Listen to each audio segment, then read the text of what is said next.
Okay.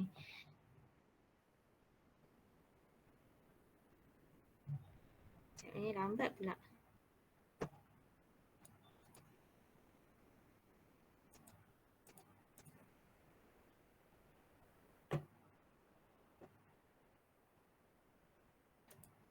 Nampak ke saya share slide? Nampak ke? Nampak madam. Itu kenapa tadi? Nampak madam.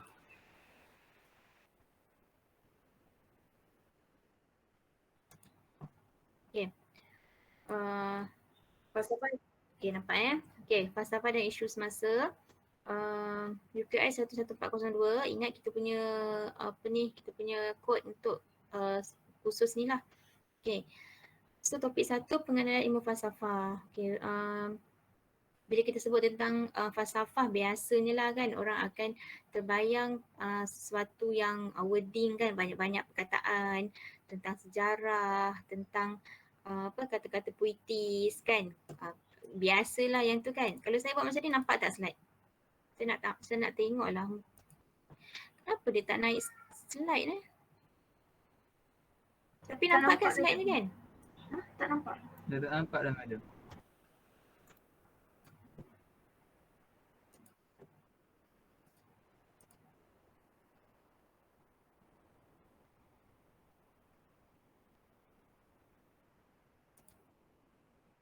Dah, ada? Nampak tak?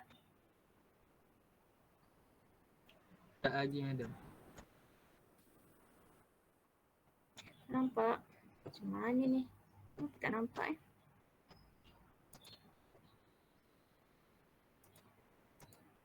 okay. Lambat.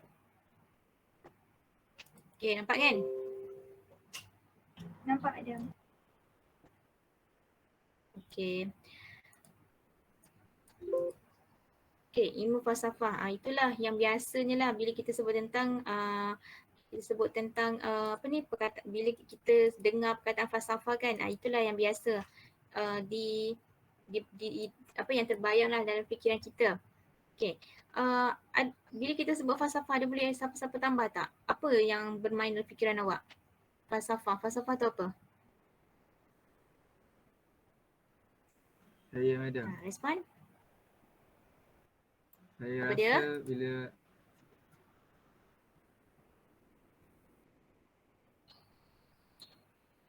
Okay, teruskan.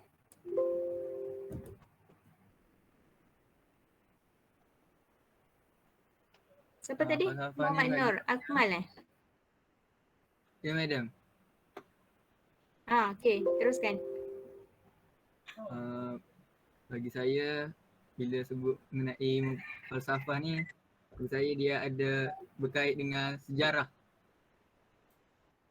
Kan, betul tak saya cakap mesti terbayang sejarah kan. Okay. Sejarah apa awak nak belajar? Muhammad Nur Akmal lah saya panggil. Awak nak belajar sejarah apa? Boleh. Saya rasa sejarah Malaysia kot madam. Okay, sejarah Malaysia. Okay, terima kasih Akmal. Ada siapa lagi nak respon? Seorang lagi? Apa masuk falsafah ni? Falsafah ni apa?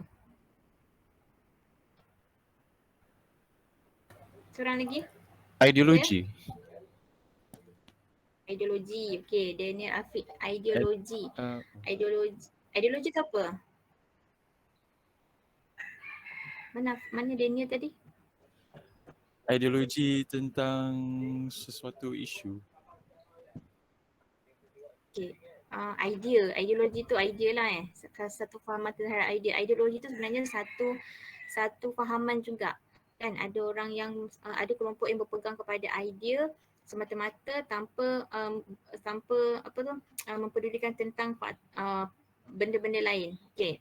Itu sebenarnya salah satu input lah dalam perbincangan kita dalam ilmu falsafah ni. Okay, terima kasih Daniel dan juga Akmal tentang sejarah, tentang ideologi, idea-idea kan. Idea adalah berasal dari fikiran kan. Kita berfikir. So macam mana kita nak membentuk fikiran yang betul, semua tu berkisar tentang ilmu falsafah lah. Kan sekarang ni bila timbulnya suatu isu, semua orang nak komen kan. Lagi-lagi bila isu tu berada di medsos lah kan, dan media sosial. So semua orang dengan beraninya akan bagi pandangan masing-masing tanpa mempedulikan dia sebenarnya tahu ke tak kan, ahli ke tak sebenarnya dalam bidang tu. Tapi semuanya nak memberi komen masing-masing. Okay, so kat situ lah pentingnya falsafah ni, ilmu falsafah ni. Macam mana kita nak membentuk pemikiran kita, macam mana kita nak menjadikan pemikiran kita lebih berseni kan. Macam mana kita nak mengeluarkan komen supaya komen tu membina, positif, tak adalah komen yang menjatuhkan kan. Banyak kan kita tengok yang baru-baru ni tentang tentang pelajar SEM 5 dah tak ada laptop kan, dah SEM 5 tak ada laptop kan. Macam mana boleh tengok lah macam mana semua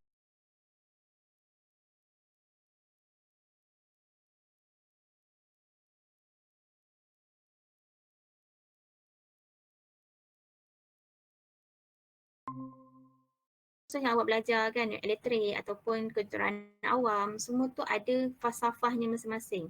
Idea ataupun kita boleh kata prinsip lah dalam sesuatu ilmu. Okay, so tu secara overall lah tentang falsafah. Okay, so kita fokus target kita untuk topik ni adalah kita nak tahu definisi, makna, konsep, tujuan dan sejarah perkembangan falsafah.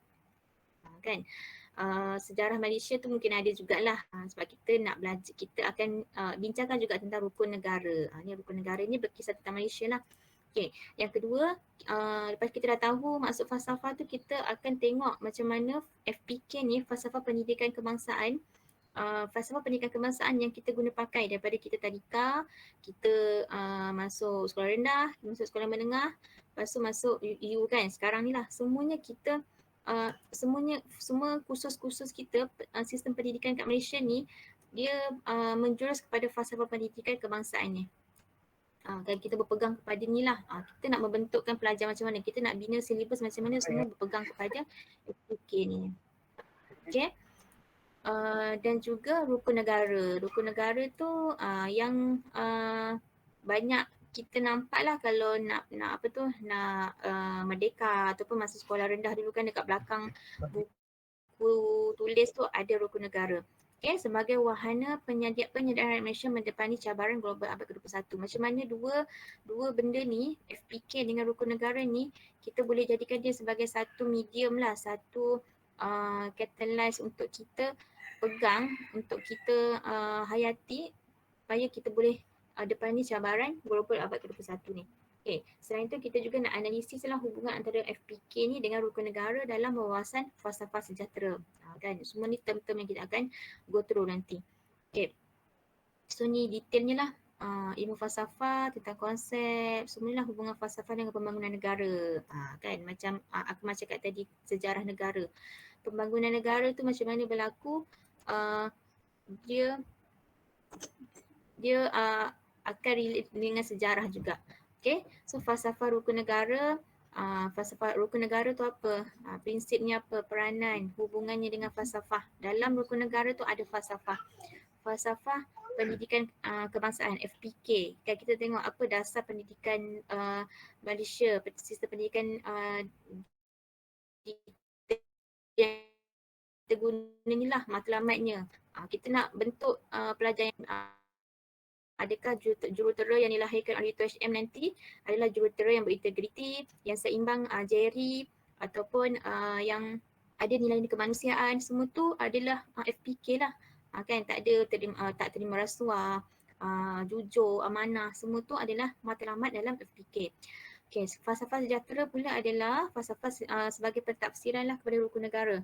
Hubungan rukun negara dengan falsafah sejahtera. Kita tengok apa dia falsafah sejahtera ni. Okay. Ni boleh main ke tak ni?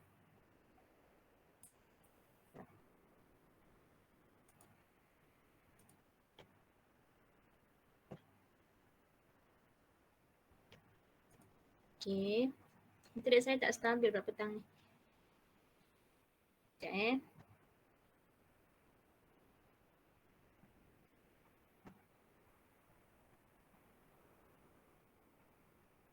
Okay, saya cuti lagi sebenarnya hari ni. Okay. Sebab anak-anak saya tak stabil lagi. Okay. So ni saya akan share saya akan share slide ni. So nanti kalau nanti awak buka lah apa video pengenalan untuk ilmu falsafah ni secara ringkas. Okay. So kita tengok definisi falsafah. Falsafah ni sebenarnya berasal daripada perkataan Greek lah, Yunani. Kan, Greek filosofia. Philo ni maksudnya cinta, Sophia maksudnya hikmah. Kan, hikmah tu dia relate dengan ilmu sebenarnya, hikmah. Kalau tagline UTHM pun dengan hikmah kita meneroka kan, dengan ilmu kita boleh explore apa-apa pun. Kan, dengan kita boleh masuk, kita boleh faham sesuatu isu tu berdasarkan ilmu yang kita ada. Tak adalah kita beri komen tanpa asas yang betul lah. Okay. So pengetahuan tentang pengertian yang dianggap sebagai ilmu yang bertertinggi yang menjadi dasar ilmu-ilmu yang lain. Kan, ini falsafah lah. Falsafah tu dia adalah satu ilmu yang dia boleh masuk dalam ilmu-ilmu yang lain. Sebenarnya dalam semua ilmu ada unsur falsafahnya, prinsip kepada ilmu tersebut. Okay. So ni satu penilaian kehidupan yang bersifat sistematik dan logik. Berbentuk abstrak kerana falsafah merupakan satu kaedah bagi mengkaji perkara-perkara yang berkaitan dengan konsep untuk menentukan kebenaran.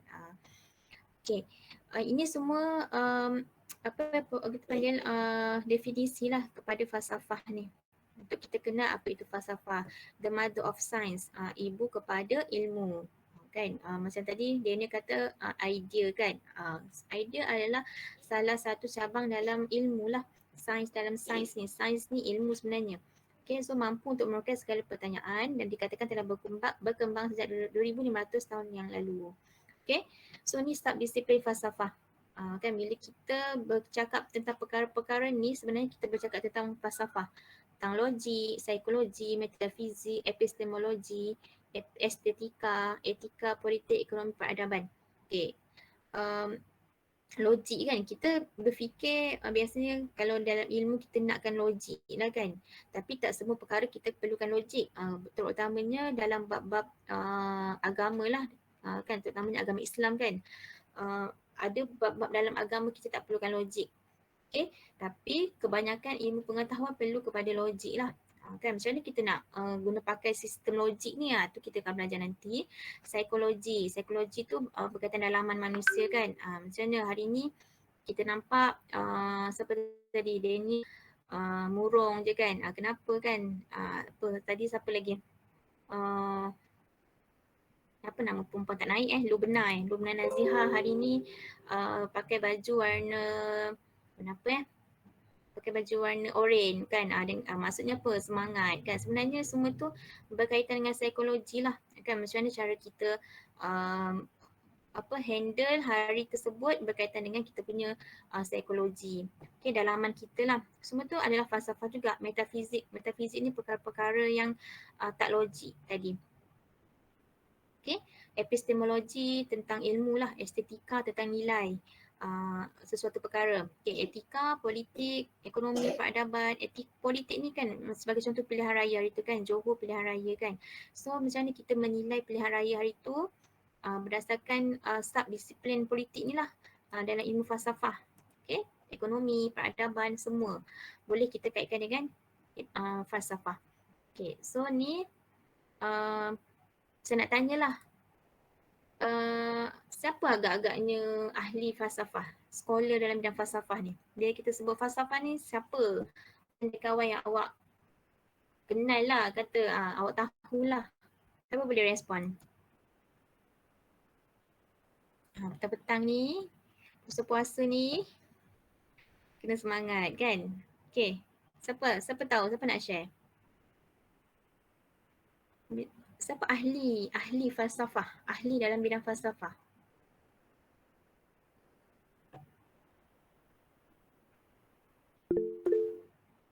Confucius.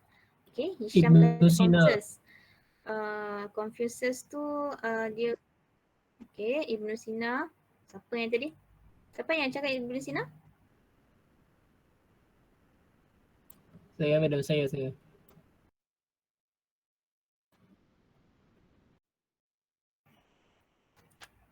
Okay, siapa lagi? Ibn Sina, Confucius. Lagi siapa? Nur Ikmal tak nampak. Okay, Plato, Khawarizmi, Mahatma Gandhi, Pablo. Okay. Ramai kan kawan-kawan awak senaraikan ni. Okay, Aristotle, Hamka, Plato, Confucius. Okay. Jawapan-jawapan ni kita boleh kata Najib Razak ahli falsafah ke? Okay. Mungkin Najib Razak ni ahli politik. Kan Mahatma Gandhi pun dia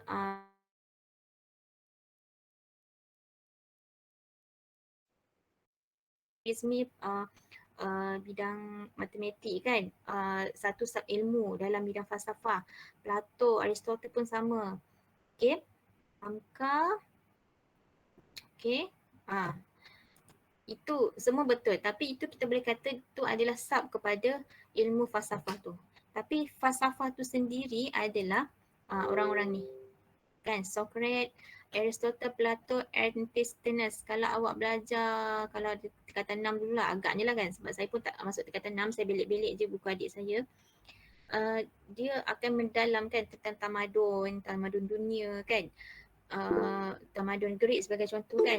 So mereka ni pemula kepada sesuatu bidang ilmu tu kan, macam mana nak membangunkan tamadun, semua tu sebenarnya ahli falsafah juga.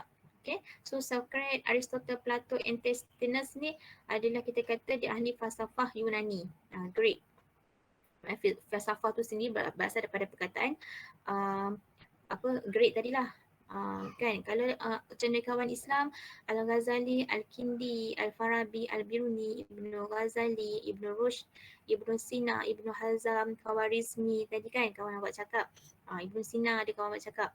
Okay, ni dia membentuk satu bidang ilmu kan. Macam mana dia bentuk ilmu tersebut? Dia mesti ada satu prinsip keilmuan yang dia ada sehingga dia mampu untuk membentuk ilmu.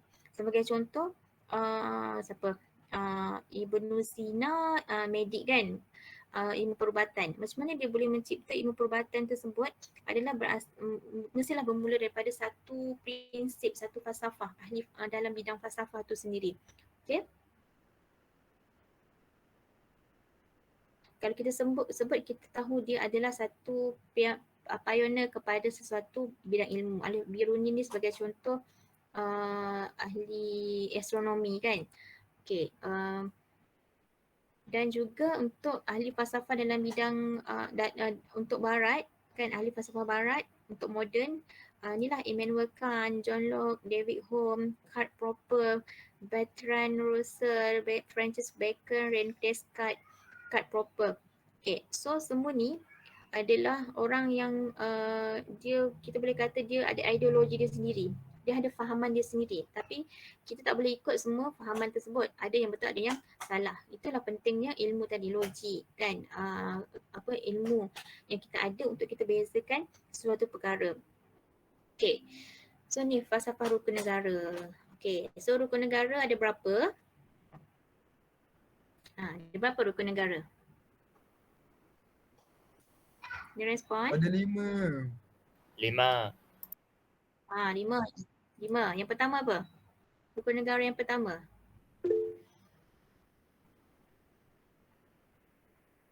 Kepercayaan Pertama, rukun negara yang pertama. Kepercayaan kepada Tuhan. Yang kedua. Apa? Kesetiaan kepada Dia? kesetiaan kepada raja dan negara.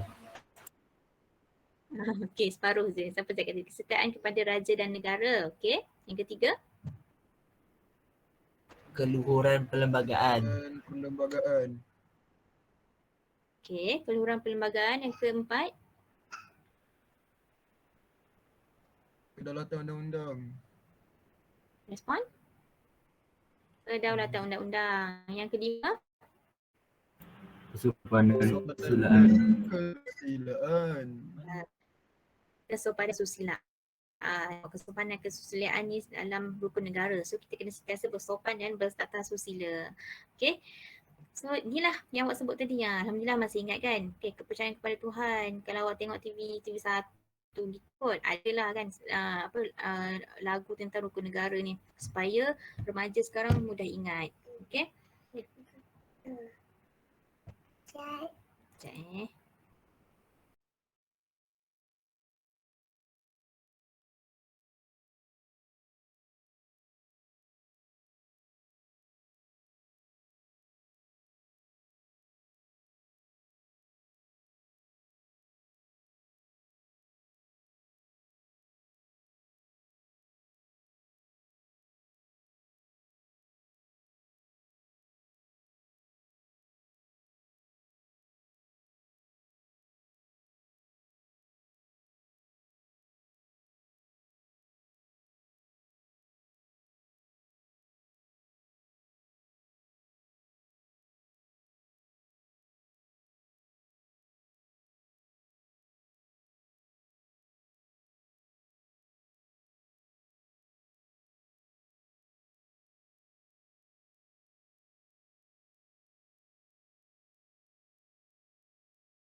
Okay, kita sambung tentang rukun negara kan. Yang pertama, percayaan kepada Tuhan. Tuhan untuk agama masing-masing lah kan. Orang Islam percaya kepada Allah kan, dan kalau agama lain tu percaya kepada Tuhan masing-masing lah. Okay, kesetaraan kepada raja dan negara kan. So tak ada timbul lah isu derhaka kepada raja ke kan, buat onar kat negara ni, sebabnya ni ada dalam rukun negara. Rukun tu prinsip lah, dasar dalam sesebuah negara. Nak tak nak kita kena kan, kita ada perlembagaan kita kan, Federal Constitution, apa yang sebenarnya, perlembagaan persekutuan tak silap. Okay, so tu adalah yang paling superior lah dekat Malaysia ni. So apa-apa akan rujuk kepada perlembagaan tu dekat Malaysia lah, dekat untuk Malaysia. Okay, so kedaulatan undang-undang. So undang-undang tu kita daulatkan kan, sebanding dengan undang-undang, dengan peraturan, kita akan jadi lebih sistematik lah. Dekat masuk unitation pun kita ada undang-undang peraturan kan. Dekat sekolah, dekat rumah pun kita ada undang-undang yang parents kita wujudkan. Okay, kesopanan dan kesusilaan kan, kita macam ni kita nak behave, jaga diri, bersifat sopan dan bertata susila, semua tu adalah untuk kita memenuhi rukun negara lah.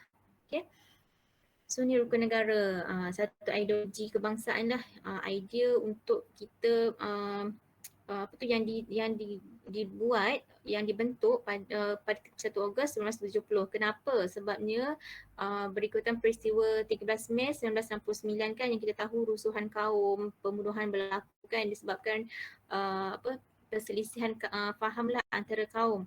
Okay, sebab tu diwujudkan ada dibentuknya rukun negara ni. Okay, so tujuannya adalah untuk membentuk perpaduan yang kukuh. Okay, so prinsip-prinsip dalam rukun negara ni jelaslah, kita nampak rinci kepada keharmonian dan perpaduan kaum untuk kestabilan Malaysia ni. Okay, so ni ini ikrar kita lah kan, rukun negara ni. Okay, so objektif dan prinsip rukun negara. Kan 5 prinsip rukun negara kan dalam lagu tu kan. So ni 5 prinsip tu lah. Tapi apa objektifnya adalah seperti berikut ni lah. Kan yang pertama tu kita kena ingat lah, untuk perpaduan, membentuk perpaduan kaum supaya setiap masyarakat lebih erat. Dalam section 7 ni sendiri pun kita ada berbilang kaum kan. So macam mana awak nak wujudkan saling fahaman antara awak semua ni, terutamanya dalam membuat kerja berkumpulan. Tu sangat penting lah. Okay, memelihara satu cara hidup demokratik, kan, cipta satu masyarakat yang adil, makmur, satu sikap budaya yang liberal lah terhadap kebudayaan yang kaya dan berbagai-bagai corak. Okay, so liberal kat sini dalam bentuk kebudayaan lah, bukan dalam agama. So kalau agama kita tak boleh lah, liberal dalam agama dilarang lah dalam Islam.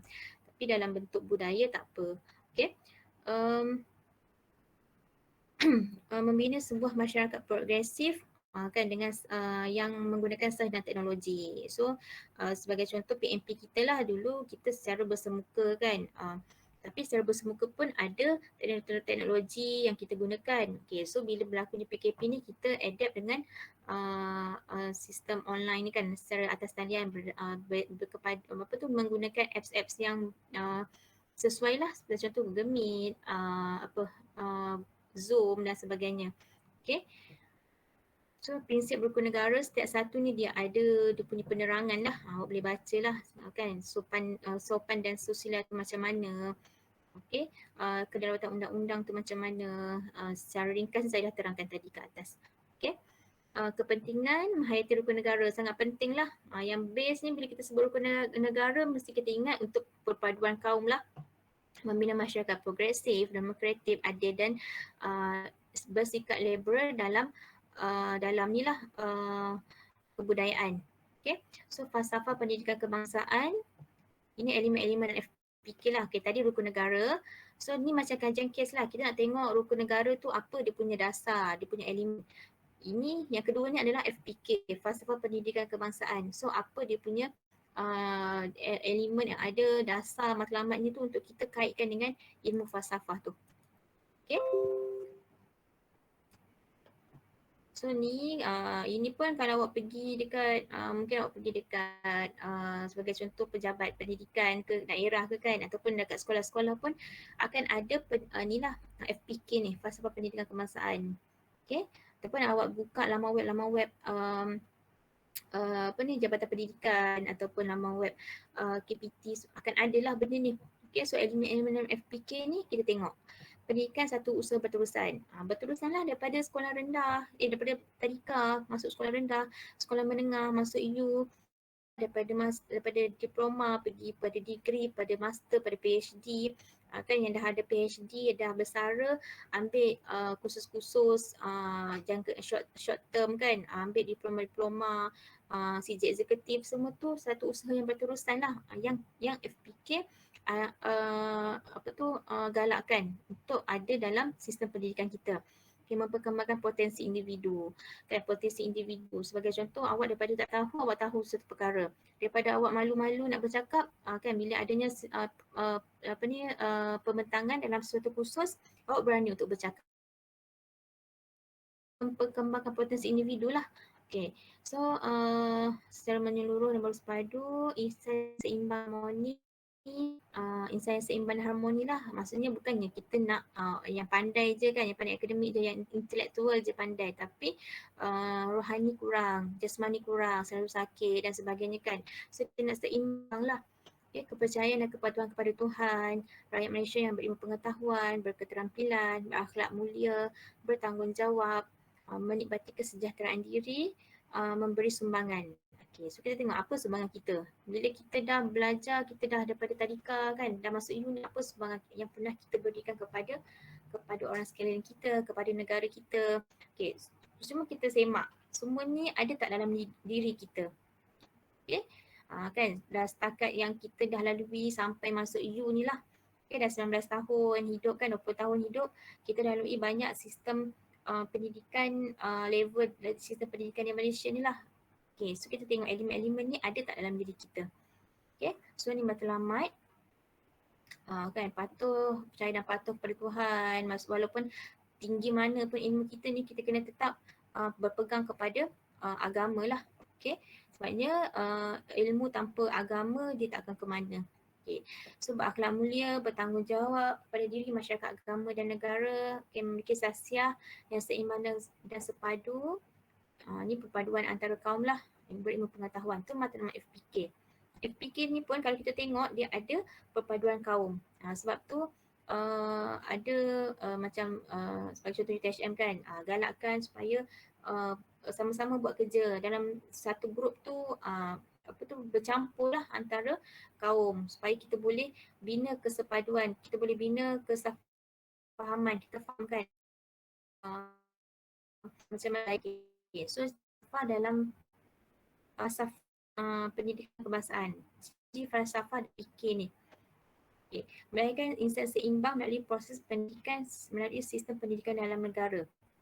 Melahirkan insan seimbang. Ini kita kata ini adalah ciri falsafah dalam FPK tadi lah. Kan, kita punya matlamat, kita punya elemen FPK, bina sistem seimbang. Okay, melalui proses pendidikan, menjadi insan mulia. Melahirkan garawan yang punya sifat kemanusiaan. Seperti yang saya maklum tadi lah, menjadi labor force yang cekap. Kita masuk U dengan harapan nanti keluar nanti kita ada ilmu kan yang kita boleh sumbangkan kepada masyarakat. Sama ada melalui dakwah kita, melalui kerja yang kita akan laksanakan nanti. Semua tu akan jadikan kita lebih cekap lah dalam labor force kita. Okay. So ni adalah ciri-ciri falsafah lah. Insan seimbang. Kan macam ni insan seimbang tu. Ada 4 tu adalah emosi, rohani dan intelek. Okay, so kita kena seimbang. Okay, insan mulia macam ni kita jadi insan mulia adalah dengan tadi. Okay. Okay, ni matlamat FPK.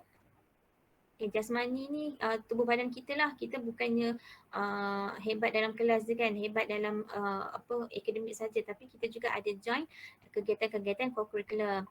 Maksudnya persatuan-persatuan kita join. Emosi. Emosi ni dia berkaitan dengan kognitif. Kognitif ni adalah kita punya pengetahuan, kita punya akademik kita lah, kita katakan pemikiran kita lebih kepada intelektual. Kalau emosi tak stabil, macam mana kita punya intelektual tu nak baik, nak stabil. Maksudnya emosi ni pun memainkan peranan yang penting lah, efektif ni. Sebab tu kita kena sentiasa jaga emosi kita. Okay, kalau kita rasa emosi kita tercalar sebagai contoh kan, ataupun terusik, so cepat-cepat kita kena cover emosi ni. Okay, sebagai contoh banyaklah kalau kes-kes pelajar ni stres. Okay, so kita kenal diri kita kan, kita dah 20 tahun hidup kan, macam mana kita nak handle stres tu. Okay, Lim Kian An ada tak? Ada madam. Ada madam. Ada, faham tak? So far faham tak? Okay, Lim, awak pernah stres tak?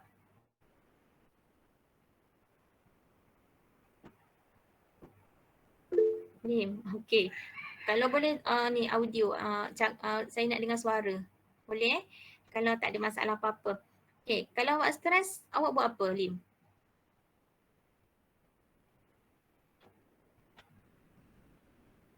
Mana Lim tadi?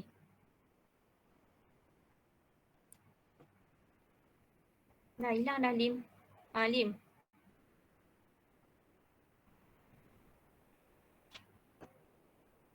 Ada madam, ada. Mana Lim? Tak ada dah?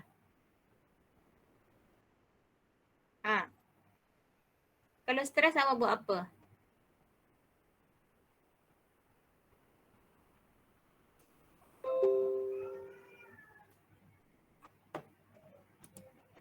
Okay, saya tahu lah saya punya internet yang lambat ke apa ke, dia macam pending ke ataupun tak tahu apa masalah. Okay, so maksudnya biasa yang kita hadapi hari-hari lah adalah stres lah, walaupun sekecil-kecil tekanan pun kita boleh kata stres kan. Tapi stres tu, tekanan tu penting juga supaya kita lebih proaktif.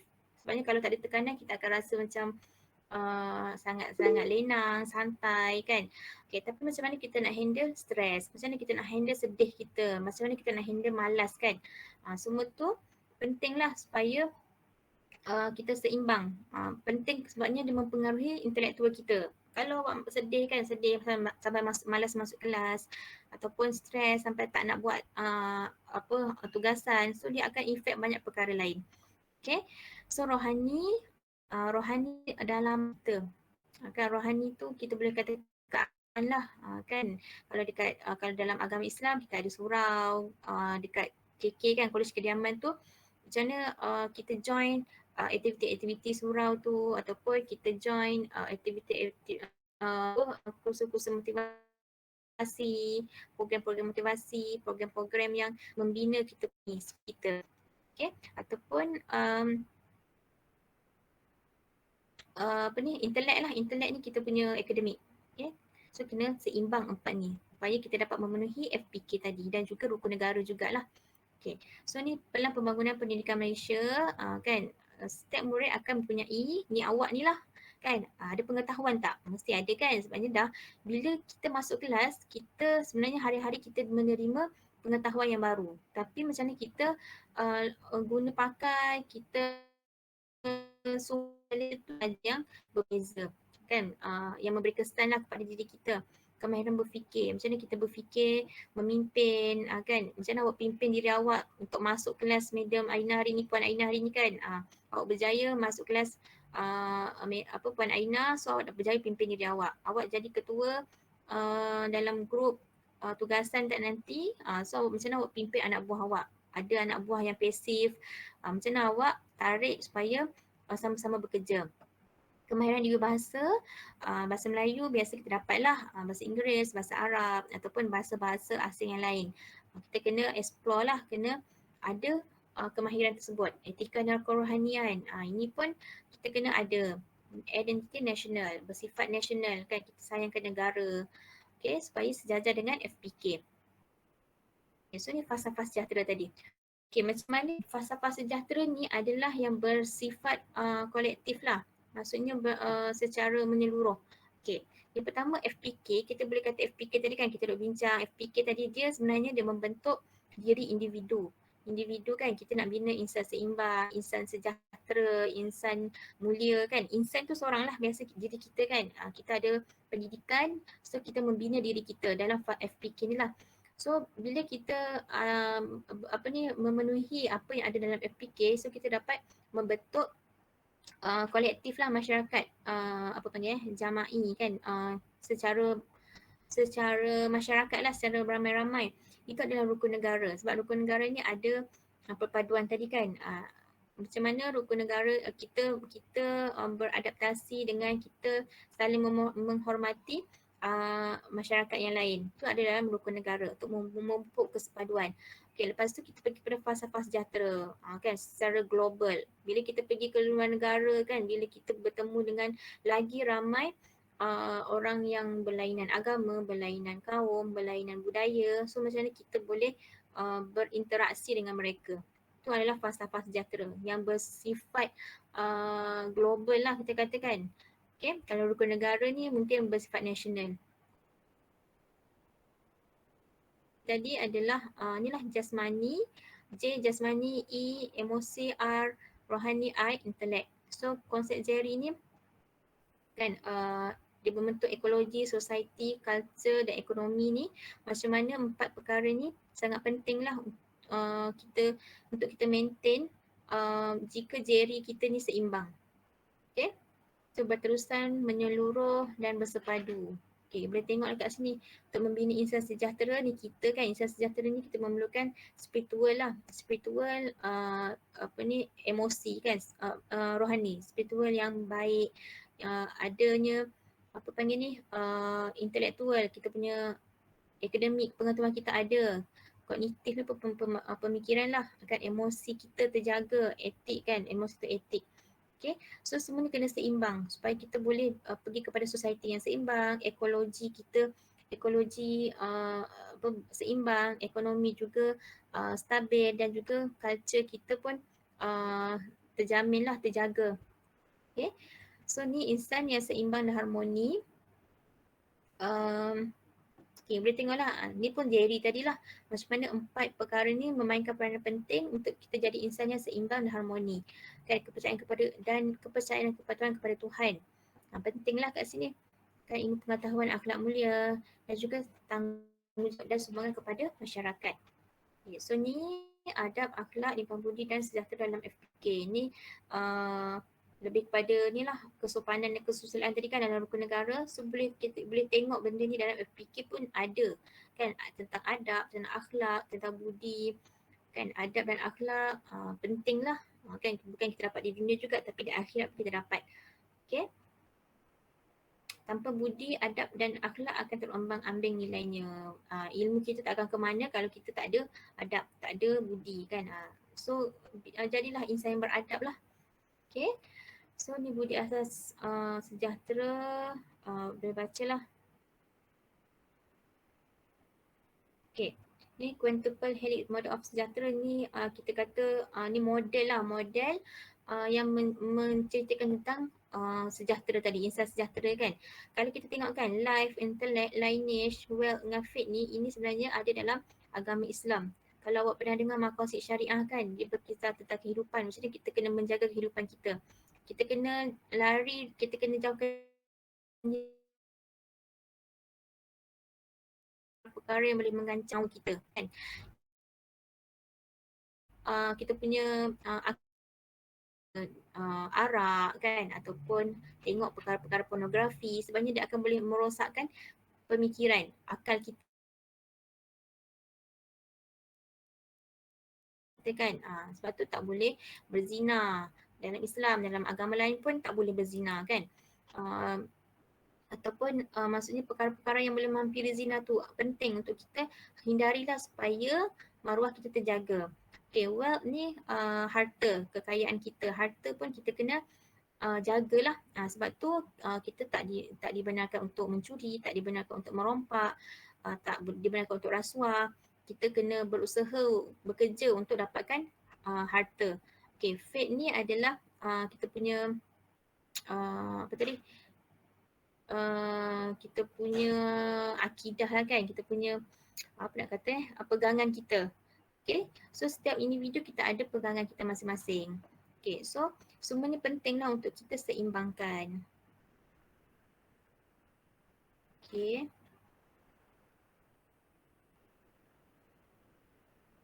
Sepuluh spices untuk sejahtera resipi. Okay, so ni falsafah pendidikan kebangsaan. Membina negara kecil tadi kan, kalau kita tengok tadi yang ada gambar orang tadi tu kan, itu untuk membina diri kita. Okay, dalam untuk FPK lah, lebih kepada diri individu kita kan. Okay, so alam soril lah, alam kecil, mikrokosmos kita punya dalaman kita, membentuk dalaman kita. Okay, so untuk rukun negara pula dia akan membina diri besar lah kepada alam kabir, makrokosmos, lebih kepada national punya kan, surrounding kita. Okay, itu negara nasional. Okay, so ni subdisiplin falsafah lah, kan logik, macam awal-awal tadi kita tengok logik, psikologi, metafizik, epistemologi, estetika, etika, politik, ekonomi, peradaban, semua ni kita akan sulusuri lah, nanti kita akan bincangkan setiap satunya dan kita akan faham lah, kita akan nampak falsafah kat mana. Okay. Okay.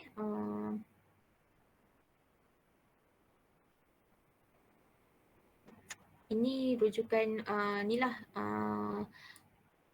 detail lagi lah kalau awak nak rujuk untuk input yang lebih. Okay, so itu sahaja untuk topik satu hari ni. Ada soalan ke?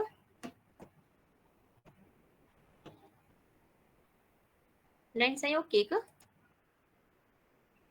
Okey madam, line okey. Okay. So ada soalan? Faham ke apa yang saya cakap tadi tu? Faham madam. Okay. Kalau tak ada soalan, saya nak tengoklah apa yang awak faham sebenarnya, apa yang saya duk cakap-cakap tadi kan. Okay. Hazwan tak Hazwan? Muhammad Hazwan. Ada saya madam. Boleh tak awak bagi apa input yang awak dapat daripada pukul 2 tadi, apa yang awak faham, apa yang awak ingat lah berdasarkan perbincangan kita.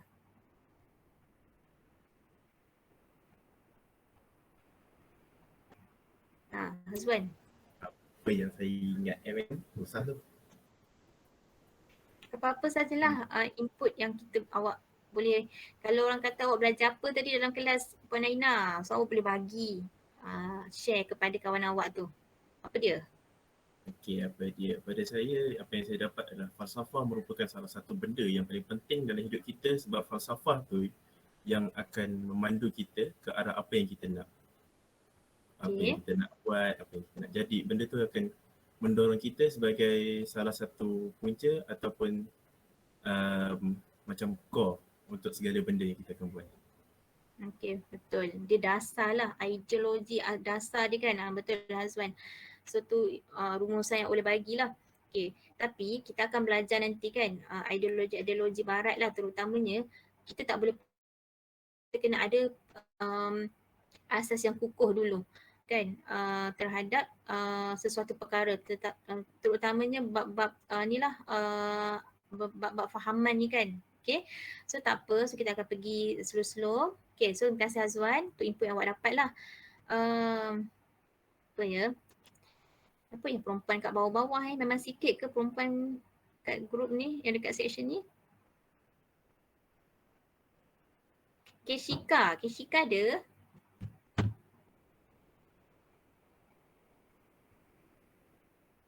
Ada tak? Nak semak ni, hadir ke tak ni? Mana Keshika? Tak. Ada madam. Okay. So soalan saya samalah, apa yang input yang awak dapat berdasarkan topik satu tadi?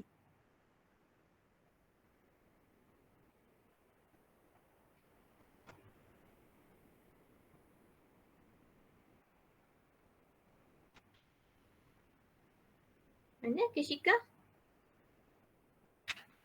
Dengar tak?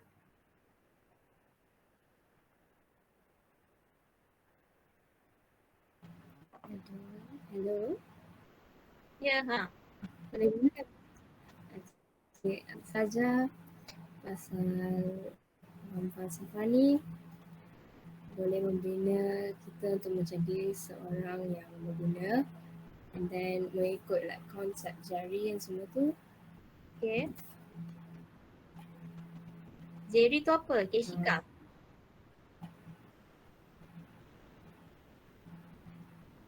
Apa ada? Jerry tu apa?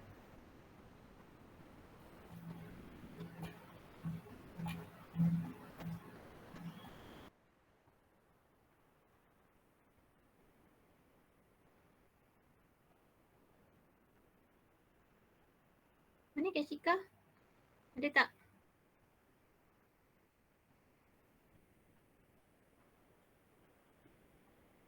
Madam. Sorry madam, line saya tak bagus. Jerry tu just money. Okay. Ada. Boleh dengar kan madam? Okay, Keshika, just money. Rohani, emosi, rohani dan intelek. Okay. Ikut susunan lah supaya kita mula ingat. Ni rohani dan intelek. Okay. So kita kena, apa-apa pun kita kena pastikan 4 perkara tu seimbang. Supaya kita lebih jadi lebih seimbang lah kan apa-apa yang kita buat. Okay. So tu 2 input lah yang kita boleh dapat. Okay, ada jugalah awak cite apa konten kita hari ni kan, Jerry. Okay, Ikmal Arif ada nak tambah?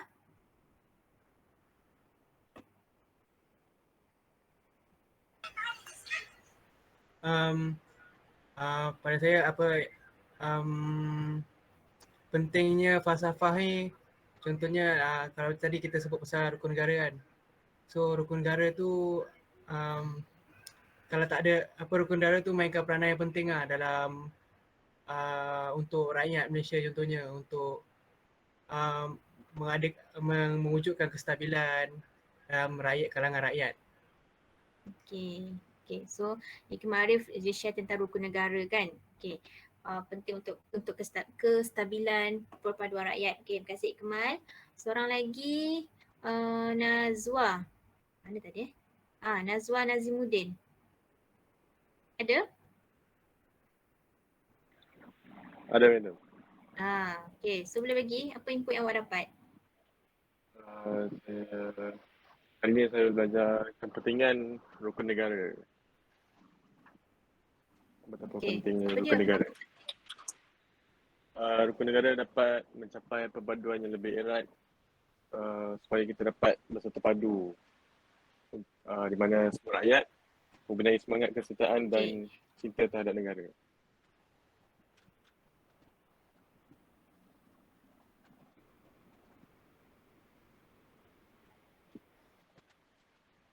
Setuju, madam. Okay, so Nazwa pun sama. Okay, terima kasih Nazwa atas so input yang dia dapat tentang rukun negara lah kan, kelilitkan perpaduan. Okay, so tu 4 rumusan lah yang kawan awak share kan. Kita boleh refresh balik apa yang kita dah bincangkan tadi. Okay, so tu adalah tentang topik 1. Okay, mungkin ada beberapa perkara yang awak tak nampak lagi kan. Mananya falsafahnya kan, tak faham lagi falsafah ni apa. Tu tak apa, sekurang-kurangnya awak dah dapat awak dapat tahulah tentang Jerry, tentang insan seimbang, tentang bila sebut rukun negara dah tahu dah kenapa falsafah pendidikan kebangsaan tu apa, kan fungsinya apa, sekurang-kurangnya awak dah tahu.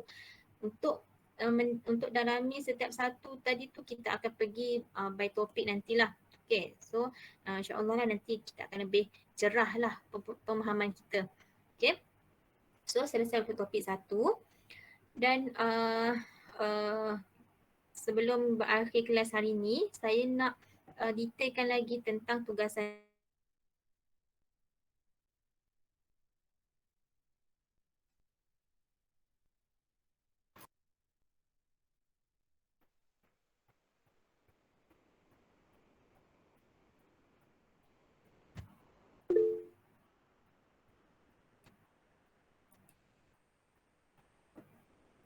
Okay, saya punya line macam tak stabil sebab saya kat rumah. Sekarang boleh dengar tak? Boleh madam. Boleh madam.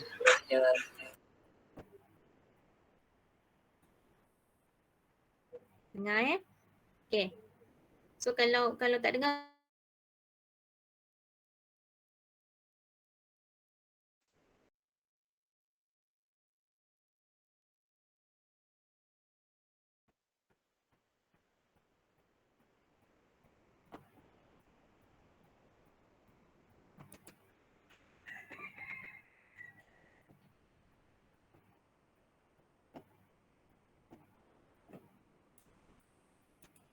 boleh dengar tak? Tak boleh madam. Hello? Dengar madam, dengar. Dengar Okay.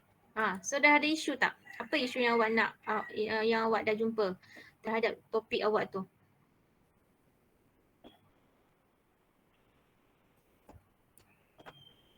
Okay, untuk petang ni saya share detail lagi. Ada sebab saya rasa saya tak tunjuk ke awak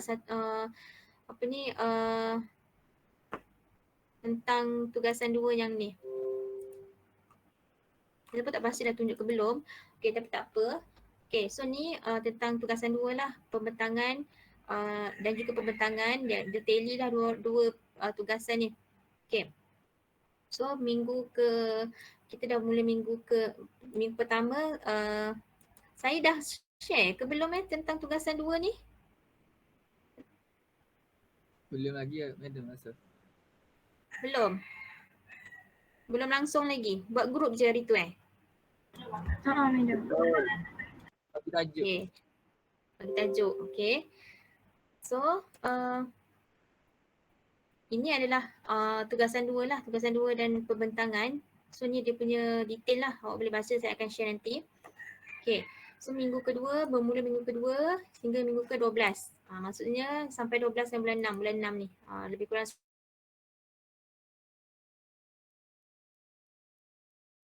lah kena submit tugasan tersebut, report. Okay, so ni tugasan kumpulan, 30 markah untuk report, 20 markah untuk pembentangan. Okay, so arahan tugasan, awak dah buat grouping, dah rekodkan group awak dalam Otter. Sekarang ni saya nak proposal kajian. Sebelum ni awak dah ada group, awak dah ada scope kan? Okay, so daripada scope tu saya nak hasilkan proposal. Okay, so proposal boleh baca lah apa kandungan proposal kat sini. Okay, dan submit proposal pada minggu ke-5. Sekarang kita minggu ke-3, kita ada minggu depan. Minggu ke-5 kena submit proposal tersebut. Okay, so kaedah pemilihan tajuk. Tajuk ni adalah, kita tolong mute tak? Siapa yang tu? Yang tertekan Syahrul Afifi.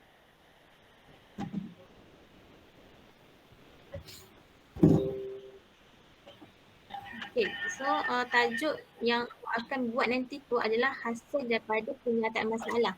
Penyataan masalah ni adalah isu lah, isu. Sebab tu saya tanya isu tadi kan. Pernyataan masalah bermula dengan isu. Isu tu awak boleh dapat daripada pernyataan akhbar, daripada laporan statistik ataupun isu-isu fakta yang berlega dalam masyarakat dari sumber yang berautoriti. Contohnya, sebagai contoh Perdana Menteri kita kan ada cakap sebagai contoh endemik kan, kita dah masuk kepada fasa endemik 1 bulan 4. Itu adalah pengumuman yang dibuat oleh Perdana Menteri kita kan. Itu kita boleh kata sebagai fakta daripada sumber berautoriti. Okay. So isu-isu tersebut awak kena kaitkan dengan falsafah. Okay, setelah meneliti isu, pelajar menjelaskan permasalahan timbul jika kalau tak tangani isu tersebut apa yang akan berlaku dan kenapa mengapa kajian ini perlu dilakukan. Okay, so cadangan tema yang awak dah pilih hari itulah kan. So apa yang awak pilih tu adalah tema. Tapi tema tersebut mesti kena ada isu. Sebenarnya kita kena mula dengan isu lah kan. Sebagai contoh pilihan raya. Pilihan raya boleh bagi tak apa-apa isu? Siapa nak share isu? Ada? Siapa nak share? Daripada contoh awak tu saya boleh nampak cerahkan apa isu sekarang ni yang berlaku. Ada respon? PRN Johor, madam. Amin kata PRN Johor. Apa isunya? Isu tu masalah. Apa masalahnya dengan PRN Johor tu?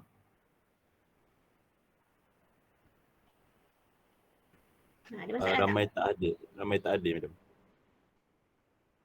Ramai tak hadir. Okey. Mana awak dapat Amin? Amin kan jawab tadi kan? Awak dapat daripada mana? Sebab saya salah seorang pegawai, madam. Petugas PRN. Oh petugas, pegawai. Okey, awak petugas dekat mana? Dekat mana? Yang mana pusat mana? Area Bukit Permai. Mana? Kulai, madam. Bukit Permai. Okey. Okey, Kulai. Okey, so Amin saya andalkan Amin kan petugas kan. So dia dapat tengoklah dia dapat melalui pemerhatian dia kan. Dia dapat tengok tak ramai hari ni. Lepas tu dibuktikan dengan statistik. Mesti pusat tersebut akan keluarkan berapa orang hadir, berapa orang tak hadir kan.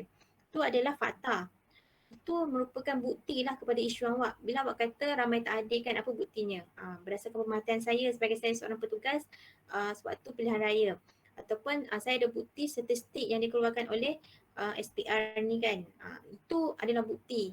Trigger kepada isu awak, bukti kepada isu yang awak bangkitkan. Isu tu masalah kan. So temanya adalah politik. Pilihan raya kan. Pilihan raya adalah politik. Macam itulah. Okay, so terima kasih Amin atas contoh lah. Okay. Lepas kita dah ada isu, kita dah temakan, baru kita ada tajuk. Kan? Mungkin kita nak tahu faktor kurang faktor kurangnya pengundi pada PRN Johor 2022. Mungkin tu topik dia lah. Okay. So awak nak kaji apa faktor dia. Tu adalah topik. So daripada isu baru kita pergi kepada tema, baru kita pergi kepada tajuk. Itu dia punya flow lah. Okay. So isi perbincangan laporan tu mengambil kira kesesuaian huraian isu, kesinambungan antara subtopik dan analisa hubungan isu lah. Okay.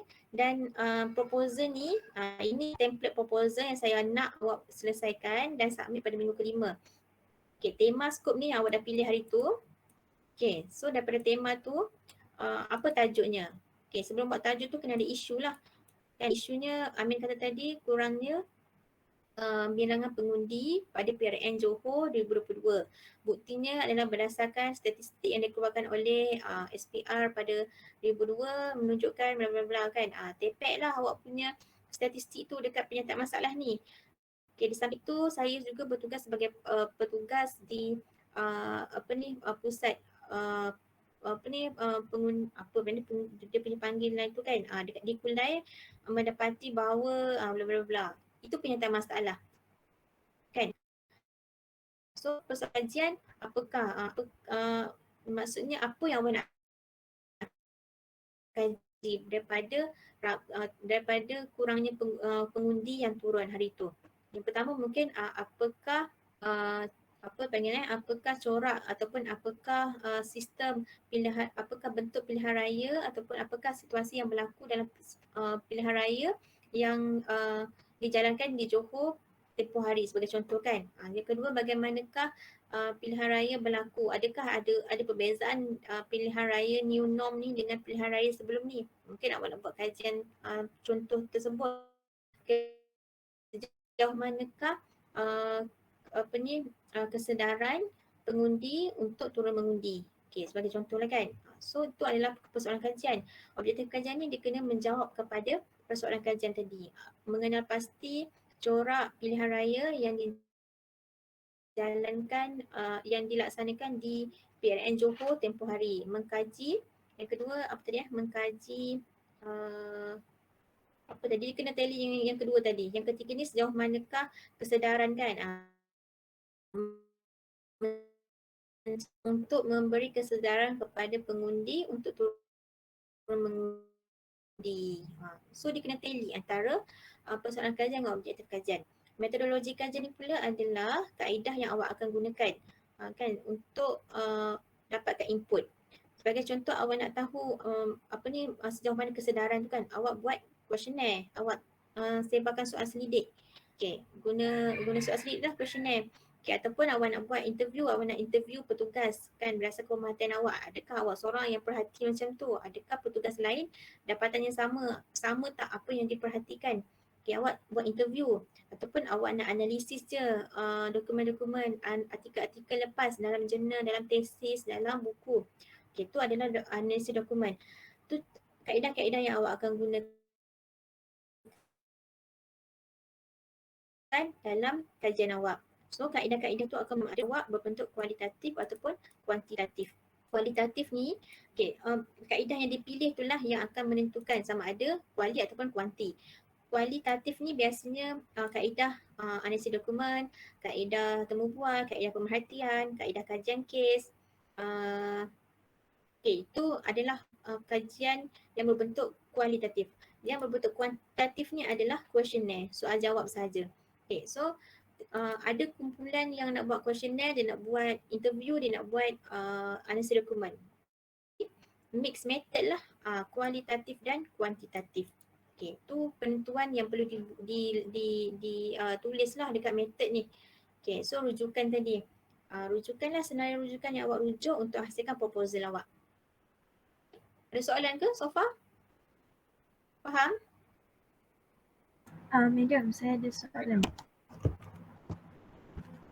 Okay. Untuk isu tu kan, Apa soalannya? Siapa Lubna? Madam boleh dengar suara saya? Madam?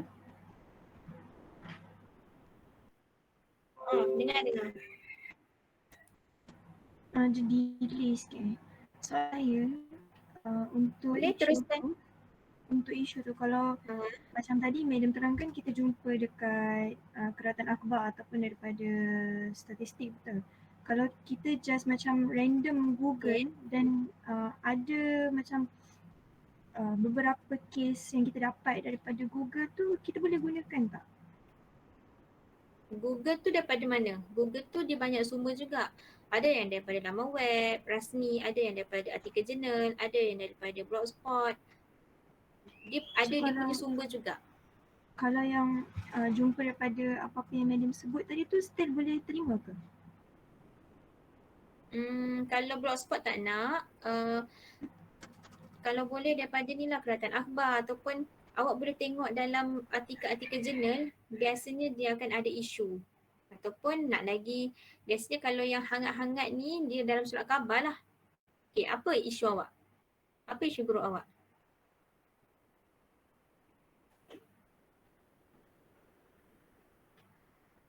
Mana Lumna tadi? Tak dengar lah.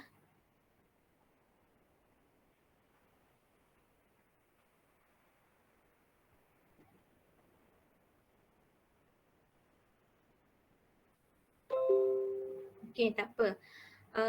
Buat dulu, nanti kita akan kita akan bincangkan nanti minggu depan. Okay, yang penting awak buat dulu ni template proposal ni. So minggu depan saya nak tengoklah draft.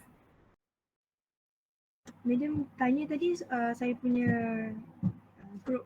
Tengok ni, bila pemilihan kualitatif atau kuantitatif tu pun dia akan memberi kesan kepada template report awak nanti.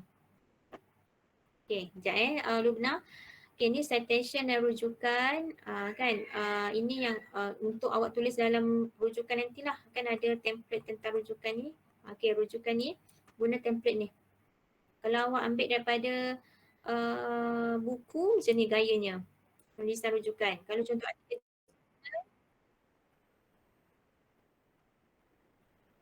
apa dia?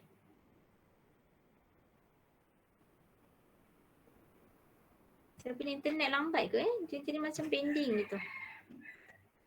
Okay, tak apa, saya habiskan dulu Okay, ni contoh surat khabar. Ini contoh yang ambil daripada laman web. Macam mana cara nak tulis. Ni contoh ambil daripada tesis. Okay. Dan juga kena ada minit mesyuarat. Kan sebab tu dalam satu grup tu kena ada kena ada ketua kumpulan dan juga SU lah. SU yang akan siapkan minit mesyuarat. So minit mesyuarat at least kena ada 3 minit mesyuarat yang mau perjumpaan lah. Mungkin awak punya perjumpaan lebih daripada 3 kali, tapi sekurang-kurangnya ada 3 minit mesyuarat. Okay. So minit mesyuarat tu akan melaporkan gerak kerja dan juga penglibatan ahli. So kalau ada ahli yang pasif yang tak beri kerjasama, boleh report lah dalam minit. Okay, tapi untuk tindakan awal awak boleh selesaikan dalaman dulu, tak selesai juga boleh saya lah. Saya akan bantu mana yang boleh. Sebabnya markah untuk tugasan kumpulan ni mewakili keseluruhan ahli. So kalau satu ahli yang buat hal, dia akan beri efek kepada semua ahli yang lain lah. Okay. Kenapa? Okay. Ini untuk pembentangan saya akan share nanti. Okay, so jadual pelaksanaan pembahagian kumpulan dah selesai. Dengan taklimat saya dah bagi pada minggu 1, dah sambung minggu ni. Okay, penyediaan jadual proposal yang saya nak saya brief hari ni lah. Kan yang awak akan buat, saya nak tengok draft minggu depan dan final punya proposal tu minggu ke-5. Okay. So proposal tu nanti muat naik di OTA lah. Okay, dan report penyediaan bila proposal tu saya dah approve, boleh kutip data dan sebagainya. Maksudnya bermula pada minggu ke-5 hingga minggu ke-12 lah. Okay, dah hantar tugasan report tadi pada minggu ke-12 dan 13-14 kita akan buat pembentangan lah. Okay. So itu sahaja untuk detail tentang ni tugasan 2. Okey, Lubna tadi apa isu plan awak? Kalau awak boleh share. Isu berkaitan kehamilan remaja dan pembuangan bayi. Itu kita kata skop, itu skop. So apa isunya dengan kehamilan remaja? Ada isu ke?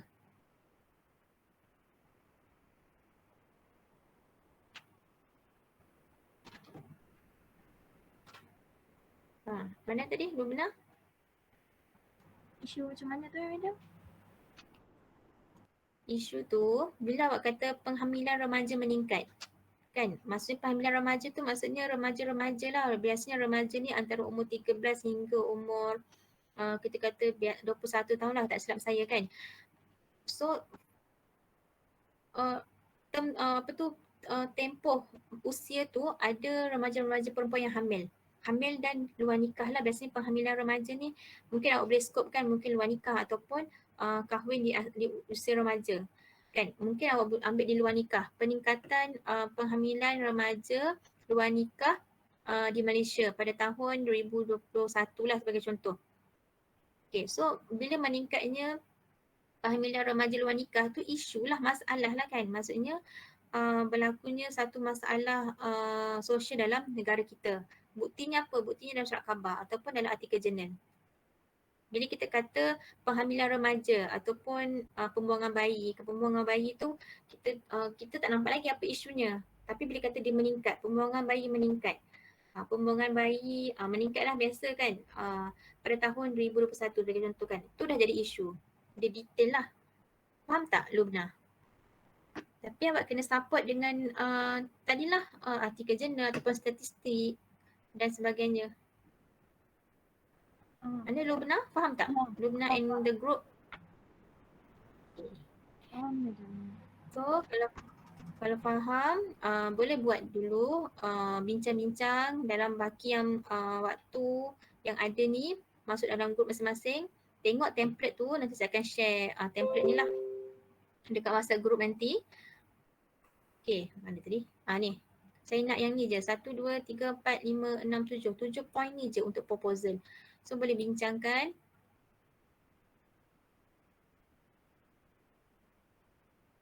Tapi dalam masa sama kalau ada soalan boleh tanya di group. Saya galakkan tanya di group sebabnya saya takut terlepas pandang kalau tanya personal ni.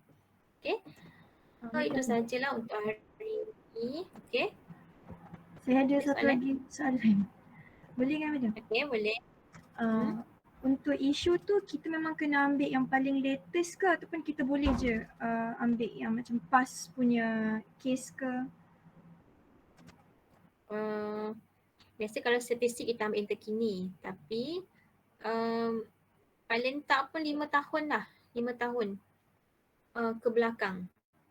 Tapi biasanya kalau paling hangat tu yang baru-baru ni lah, macam pilihan raya PRN, macam pelajar semester 5 masih tak ada laptop kan, baru kan.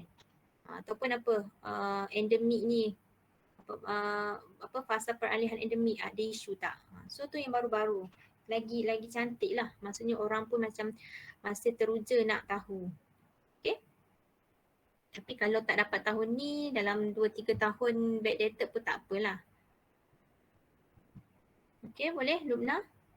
Okay madam, terima kasih. Okay. So yang lain ada soalan? So kalau tak ada soalan, saya tinggalkan awak dalam grup masing-masing untuk bincang. Draft lah apa proposal awak untuk tajuk masing-masing, untuk isu masing-masing. Kalau ada masalah boleh tanya di WhatsApp lah, WhatsApp group section 6.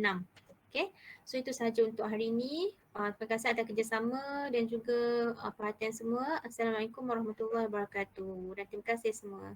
Terima kasih madam. Salam. Thank you madam. Thank you, madam.